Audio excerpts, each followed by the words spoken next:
Hi, this is Tracy with Living in La Paradise. Today I'm going to show you how to make a perfect tuna fish sandwich. And also I'm going to show you some products that I found out this week, and we're just going to go from there.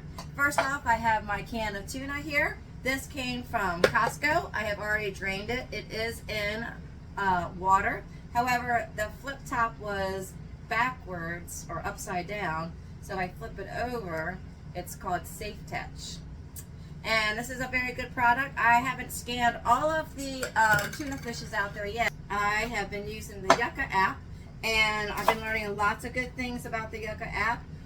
So I've been scanning everything. I can't say that everything that I have been scanning is 100% good for me, because it's not. But if I can get 80 to 90% of it good for me, then I'm okay with that. I figure if I had 2 good things and 1 bad thing in my meal, I'm doing pretty good. So anyway, I was going to make you the perfect tuna fish sandwich. However, I realized when I got home I had forgot to buy an onion, which I always put onion in my tuna fish. Sorry for you. I'm sure that you people who don't like onions are happy that I don't have onions in my dish. However, I usually put onions in here, especially Valdelia onions.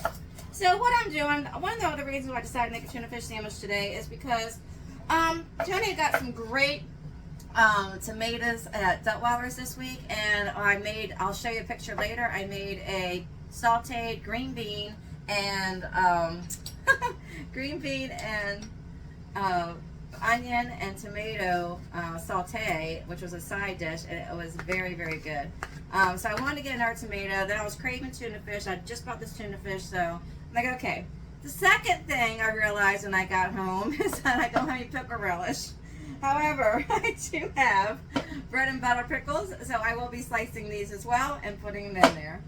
So I'm going to start chopping the celery. And also, if I had onions, I'd be chopping that right now. And I'll come back after I chop all that celery. I'm going to dice the bread and butter pickles, and then we'll come back and we'll assemble this thing. See ya. Okay, we're back. I did chop up the celery and the pickles. I also wanted to say another reason why I decided to make the tuna fish today is because I had a little bit left over of the celery. Nice convenient pack here. Yes, you can buy the other celery cheaper. I end up wasting half of it. I don't even like celery anyways. I just want the good part. So once I've used it for one dish, I'm trying to use it again for a second dish. I'm not wasting money. So even because I am paying for convenience here. So anyway, great product at Publix. Also, earlier I went ahead and I trimmed up the lettuce and I rinsed it off. Then I put it on a paper towel. I also daubed the top with it with another paper towel. I kept it in the refrigerator. That way it stays nice and cold, because you just, want a cold lettuce, right? And the other thing is I have bread outside. I have bread toasting, and this bread I found at Aldi's. This is really good bread.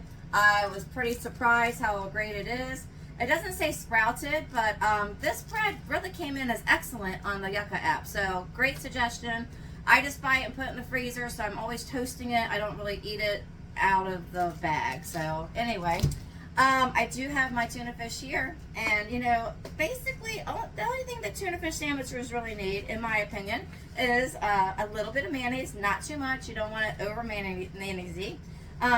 The onions, which I don't have, sorry, the pickle relish, which I got chopped pickles, and lettuce and tomato on a multi-grain bread. So the other thing I like to do with my tomato is that instead of just slicing it, blah, blah, blah, sometimes we get issues with the skin, right? So I just like to peel the skin as much as I can comfortably. Could you blanch it and peel it that way? Yeah, but then the tomato's not going to taste good raw form. So I just take the bottom of it and I just puncture around that center part there. And then I don't necessarily take it right away off, but I just go and I just do little peels down. Sometimes they won't peel like a peel would normally do, like a orange peel. So sometimes you're mainly just cutting it down. So you have to be really careful to make very thin cuts down it, like you are peeling it, so you don't waste most of that delicious tomato. Now let me tell you, it's hard to find tomatoes down here that are good. We have to get them shipped in, I'm not gonna lie. I mean, there's a tomato farm down here, but it's commercialized, and I don't even know where you can pick tomatoes, but you probably can, but I don't do that. So Dutwilers is my go-to. However, sometimes Dutwilers does not also have good tomatoes. However, this week they do. And I think last week I think they came from Georgia. They didn't have the Georgia sign up this week on when I went today. However, look at this tomato. I mean, it looks gorgeous. Don't forget, I'm going to put some salt and pepper in this sucker too. And one of my secret ingredients in tuna fish, which hardly anybody, I've never seen anybody do this before, and it's sometimes I feel it's a very hard spice to find, is mint, dried mint. Let me tell you, it is a game changer in tuna fish and in chicken salad. I'm going to finish peeling this tomato. I'll be right back and we'll assemble this together. All right, welcome back.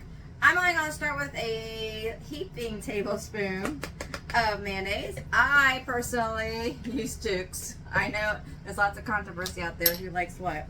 I like to mix the mayonnaise in first. Just get it incorporated before you add all the other ingredients. It just kind of makes everything easier.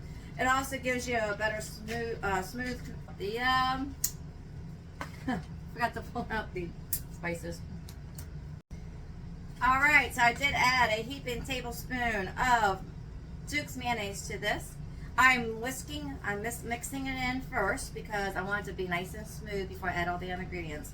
I am not adding this much celery, by the way. I will save this for another time. It's only 1 can of tuna fish. I'm not making any more than that. So I don't like that much celery, so I just put a little bit of there. I'm putting all these pickles in though because I really do like pickles. And I'm pretending I put onions in here because I really love onions. So anyway, we'll mix this around. I like to get it mixed around with the mayonnaise still first before I add any of the seasonings. Now, I don't have high sodium, but I still try to cut back on salt when I can. So I am going to try this first without any salt. So I'm going to use some pepper and my secret ingredient, mint. Now, sometimes I would like to add something else to this, and I just can't quite put what I want to add. Sometimes I would add basil. Sometimes I'll add herb Provence. That's Tony's go-to, and I'm still considering it for today's. Since I'm missing the onions, I'm still might consider it for today. So I'm going to do just a little taste. Actually, it's not bad. It's not bad. Some of you would probably want more mayonnaise in there. However, I mean, it's beautifully incorporated. There's nothing wrong with this. I mean, if you really think you needed to, and I have like a little tiny bit here, let's just slap some on the bread so the bread's not so dry, right?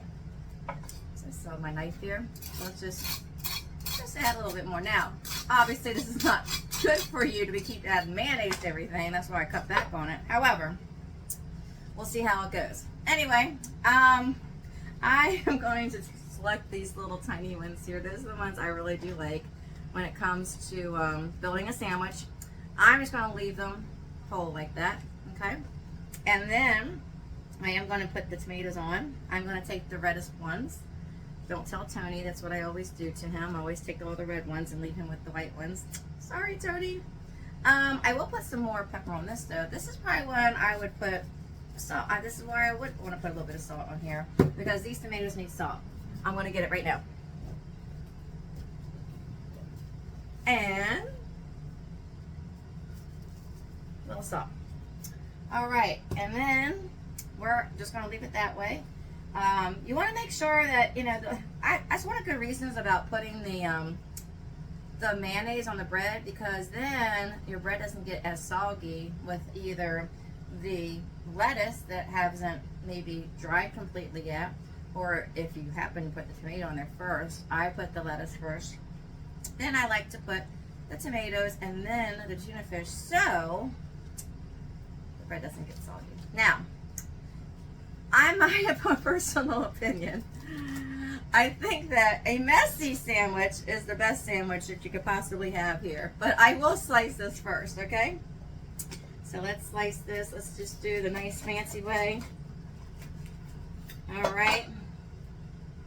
And let's take a look at that.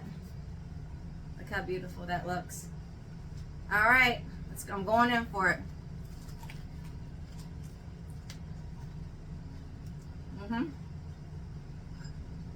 Very good. Very, very good. The bread really does make the sandwich as well. The tomatoes nice and juicy. Has a perfect amount of salt and pepper on it. The tuna fish, probably for my second one, I might add a little bit of salt. And I'm not going to eat a second one today. I'm going to add a little bit of salt and probably a little bit of herb Provence and a little bit more mint. Actually, I might just sprinkle some mint right there. Let's just take a second bite and see how the mint tastes. You know, the mint just really brings a freshness to it. I highly recommend you add this to your spice cabinet because it is delicious. Anyway, that's Tracy living in RV full of paradise. I'm going to be back later and we're going to do some electric skillet meals. See you later.